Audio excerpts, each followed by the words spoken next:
Ibrahimpatnam municipality chairman ఎన్నిక రేపటికి వాయిదా పడింది. ఎన్నిక వాయిదా వేయాలని ఎన్నికల అధికారికి బీఆర్ఎస్ అభ్యర్థి ఆకుల యాదగిరి భార్య విజ్ఞప్తి చేశారు. తన భర్త గెలిచినప్పటి నుంచి కనిపించడం లేదని అధికారులకు ఫిర్యాదు చేశారు. హైడ్రామా అనంతరం చైర్మన్ ఎన్నికను వాయిదా వేస్తున్నట్లుగా అధికారులు ప్రకటించారు. దాంతో కాంగ్రెస్ కౌన్సిలర్లను తీసుకుని ఎమ్మెల్యే మల్రెడ్డి రంగారెడ్డి వెళ్లిపోగా బీఆర్ఎస్ కౌన్సిలర్లను తీసుకుని మాజీ ఎమ్మెల్యే మంచిరెడ్డి కిషన్ రెడ్డి వెళ్లిపోయారు.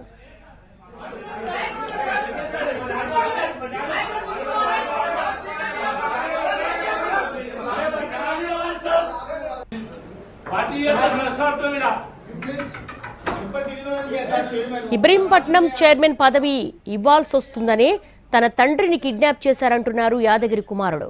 పోలీసులకు ఫిర్యాదు చేసినా పట్టించుకోవడం లేదని చెప్తున్నారు. బీఆర్ఎస్ నుంచి చైర్మన్ పదవి ఇస్తామని పోటీ చేయించారని, ఫలితాలు వచ్చినప్పటి నుంచి కనిపించడం లేదన్నారు. సొంత పార్టీ నేతలే కిడ్నాప్ చేశారంటున్న యాదగిరి కుమారుడితో మా ప్రతినిధి రాధాకృష్ణ ఫేస్ టు ఫేస్.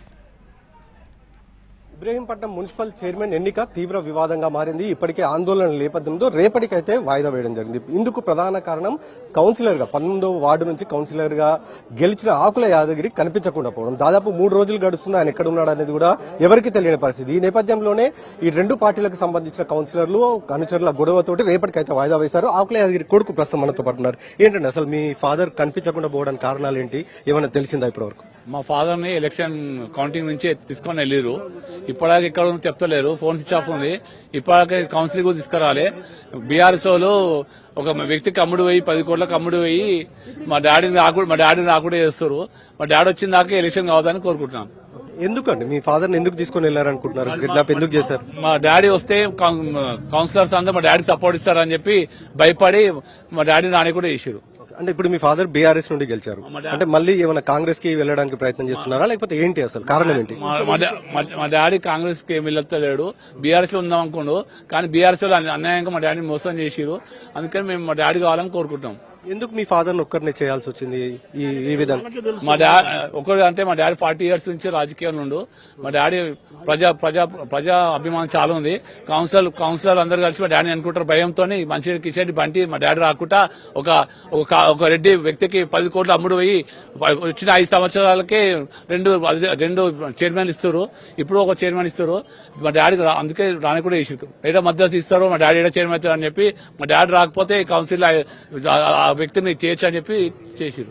ఎక్కడ చైర్మన్ అవుతారో అని మీ నాన్నని సొంత పార్టీకి సంబంధించిన వాళ్ళు కిడ్నాప్ చేశారు. సొంత పార్టీ వాళ్ళు కిడ్నాప్ చేశారు. నేను క్యాంప్ కార్డు పోతే నాకు కొట్టి ఎలగొట్టిరు. ఆడికెళ్ళి మీ జనరల్ మీ బీసీలు అయితే అర్రా మీరు అని చెప్పి తిట్టి ఎలగొట్టిన్నాను. మీరు పోలీసులకు ఫిర్యాదు చేస్తారా? మరి మీ ఫాదర్ కనిపించట్లేదని పోలీసులు ఫిర్యాదు చేసి ఉండరు అయితే సార్ ఇప్పుడు రెస్పాన్స్ ఏం లేదు. కేసు నమోదైంది.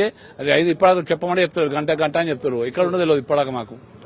మీరు ఎప్పుడు మాట్లాడండి యాదగిరి తోటి, మీ హస్బెండ్ తోటి? ఏంటి సార్ కాంటింగ్ రోజు కాంటింగ్ చేస్తున్నా పోయేసి వస్తాను పోయిండు. అక్కడి నుంచి అక్కడనే తీసుకుని వెళ్ళి బస్సులో పోయిండు. మరి నాకు మళ్ళీ మాట్లాడలేదు, నా దగ్గర ఫోన్ లేదు. అప్పటి నుంచి మాట్లాడలేదు, ఏం లేదు. ఇప్పటి వరకు కూడా మీరు ఆయనతో మాట్లాడే అవకాశం కూడా వాళ్ళు కల్పించారు. సరే మా కొడుకుతో నేను మెడిసిన్ పంపించిన, ఆయన మెడిసిన్ మర్చిపోయింది ఇంట్లో. పంపిస్తే మా కొడుకుని కొట్టేలా కొట్టారు. నేను చూసుకుంటానంట బంటి. అసలు మా సార్ నిలబడి అన్నాడు. సార్ ఆ బంటే నిలబెట్టిండు. మా కొడుకు నిలబెడతా అన్నాడు.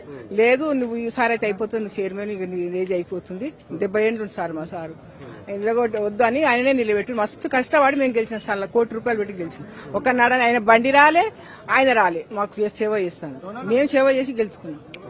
గెలిచినాక మమ్మల్ని తీసుకొని పోయి కిడ్నాప్ చేసేసింది. మాకేం చెప్తారు సార్, వస్తాడు అంటున్నాను. మా సార్ రాలేదని నేను ఏడ్చిన. తీసుకొస్తాం అంటున్నాను. ఇంకా తీసుకురా, కనీసం ఫోన్ అన్నా మాట్లాడిపోయండి నాతో అంటే కూడా నాతో ఫోన్ మాట్లాడిస్తారు. ఏం లేదు అంతే. ఇది ప్రస్తుతం ఆకుల యాదగిరికి సంబంధించిన కుటుంబ సభ్యులు చెప్తున్నారు. మున్సిపల్ కార్యాలయం వద్ద మాత్రం ప్రస్తుతం పూర్తిగా ప్రశాంతత వాతావరణం అయితే నెలకొని ఉంది. కానీ ఆకుల యాదగిరికి సంబంధించి ఇప్పటి వరకు కూడా ఎలాంటి ఆచూకీ లభించకపోవడంతో కుటుంబ సభ్యులు అయితే ఆందోళన వ్యక్తం చేస్తున్నారు. ప్రస్తుతం ఆకుల యాదగిరి ఎక్కడ ఉన్నా తమ ముందు ఉంచాలనేది ప్రధానంగా వాళ్ళు డిమాండ్ చేస్తున్నారు. అతను వచ్చిన తర్వాతనే చైర్మన్ ఎన్నిక కొనసాగాలి. ఎందుకంటే బీఆర్ఎస్ పార్టీకి సంబంధించి ఎన్నికలకు ముందు ఆకుల యాదగిరిని చైర్మన్ గా చేస్తామని ప్రకటించారు. ఆ తర్వాత ఎప్పుడైతే మెజార్టీ వచ్చిందో అప్పుడు మా ఫాదర్ ని మోసం చేశారనేది కూడా ఒకవైపు కొడుకు ఆరోపణలు చేస్తున్న పరిస్థితి మనకు కనబడుతుంది. కాబట్టి సొంత పార్టీకి సంబంధించిన వాళ్ళే ఆకుల యాదగిరిని తీసుకుని వెళ్లారనేది కూడా వాళ్ళ కుటుంబ సభ్యులు ఆరోపణలు చేస్తూ ఉన్నారు. మరి ఆకుల యాదగిరి ఎక్కడ ఉన్నాడు, రేపు చైర్మన్ ఎన్నికకు అతను వస్తాడా లేడా అనేది కూడా చూడాల్సిందే.